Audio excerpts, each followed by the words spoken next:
নতুন অর্থবছরের বাজেটে কর শুল্ক ছাড় মিললেও মুদ্রানীতিতে বহাল রয়েছে সংকোচন নীতি। নীতি সুদ হার 10% বহাল এবং বেসরকারি ঋণ প্রবৃদ্ধি কমিয়ে দেয় ক্ষোভ জানিয়েছেন ব্যবসায়ীরা।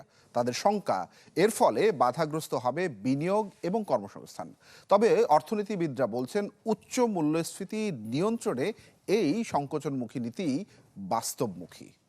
মাসুমিয়ার প্রতিবেদন দেখুন।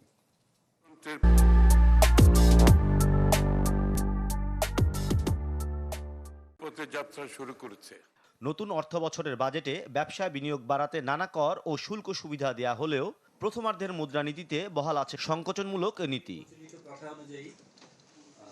বাজারে অর্থের সরবরাহ কমাতে নীতি সুধার অপরিবর্তিত থাকলেও বিনিয়োগ ও কর্মসংস্থান বাড়াতে 60,000 কোটি টাকার ঋণ প্যাকেজকে ইতিবাচক বলছেন ব্যবসায়ীরা। তবে বিএনপি সরকারের বাজেটে প্রবৃদ্ধিমুখী রাজস্ব নীতি ও কেন্দ্রীয় ব্যাংকের কঠোর মুদ্রানীতির মধ্যে সমন্বয়ের ঘাটতি দেখছেন তারা।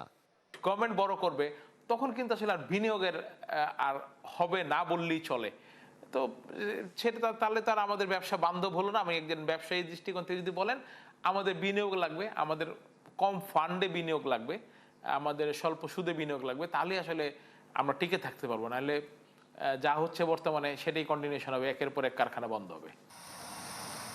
অর্থনীতিবিদরা বলছেন মূল্যস্ফীতি নিয়ন্ত্রণে সংকোচনমূলক মুদ্রানীতি বর্তমান প্রেক্ষাপটে বাস্তবমুখী। তবে বেসরকারি খাতের আসল বাধা শুধু নীতি সুধার নয়, বরং তীব্র জ্বালানি সংকট, ডলারের অস্থিতিশীলতা এবং কাঁচামালের আমদানি জটিলতা।